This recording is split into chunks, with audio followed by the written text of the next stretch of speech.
Hello friends, R J വ്ലോഗ്സിലേക്ക് സ്വാഗതം. ഇന്ന് ഞാനിവിടെ തയ്യാറാക്കുന്നത് കർക്കിടക കഞ്ഞിയാണ്. ഈ നമ്മുടെ വീട്ടിൽ തന്നെയുള്ള സാധനങ്ങൾ കൊണ്ട് തന്നെ എളുപ്പത്തിൽ ഉണ്ടാക്കാൻ പറ്റുന്ന ഉലുവക്കഞ്ഞിയാണ് ഞാനിവിടെ തയ്യാറാക്കുന്നത്.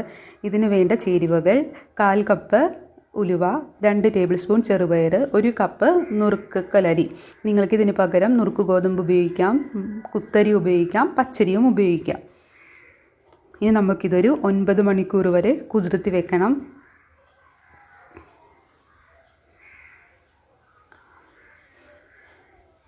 ഇപ്പോൾ നമ്മുടെ അരിയും ചെറുപയറും ഉലുവയും നന്നായിട്ട് കുതിർന്ന് വന്നിട്ടുണ്ട്. ഇനി നമുക്കിത് കുക്കറിലേക്ക് ഇട്ട് കൊടുക്കാം. ഞാനിവിടെ വെള്ളത്തിന് പകരം തേങ്ങയുടെ 2ാം പാൽ ഇട്ടാണ് വേവിക്കുന്നത്. നിങ്ങൾക്ക് വേണമെങ്കിൽ സാധാരണ പച്ചവെള്ളം കൊണ്ടും ഇത് വേവിക്കാവുന്നതാണ്. വളരെ പോഷകസമൃദ്ധമായിട്ടുള്ള കഞ്ഞിയാണിത്. ഈ കർക്കിടക മാസത്തിൽ 3 ദിവസം അല്ലെങ്കിൽ 7 ദിവസം, 15 ദിവസം, അങ്ങനെയാണ് ഇതിൻ്റെ കണക്ക്. നിങ്ങളുടെ ഇഷ്ടത്തിനനുസരിച്ച് കഴിക്കാവുന്നതാണ്. 3 ദിവസമെങ്കിൽ 3 ദിവസം, 7 ദിവസമെങ്കിൽ 7 ദിവസം, 15 ദിവസമെങ്കിൽ 15 ദിവസം.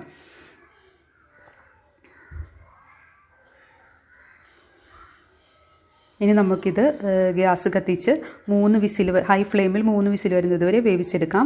നമ്മുടെ കഞ്ഞി ഇവിടെ തയ്യാറായിട്ടുണ്ട്. ഇനി നമുക്ക് തേങ്ങയുടെ 1ാം പാൽ ചേർത്ത് നന്നായിട്ടൊന്ന് ഇളക്കിയെടുക്കാം. ചെറിയ ചൂടിൽ ഒന്ന് ഇളക്കിയെടുക്കാം. നിങ്ങളോർക്കും നമ്മുടെ ഉലുവ ഇത്രയും ഇട്ടിരിക്കുന്നത് കൊണ്ട് കയ്പ്പായിരിക്കുമെന്ന്. ഒട്ടും കയ്പ്പുണ്ടാവില്ല.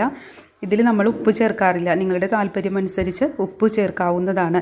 ഇതേപോലത്തെ ചെറിയ റെസിപ്പികളുമായി എല്ലാ ദിവസവും ഞാൻ വരുന്നതാണ്. നിങ്ങൾ സബ്സ്ക്രൈബ് ചെയ്യണേ. Thank you.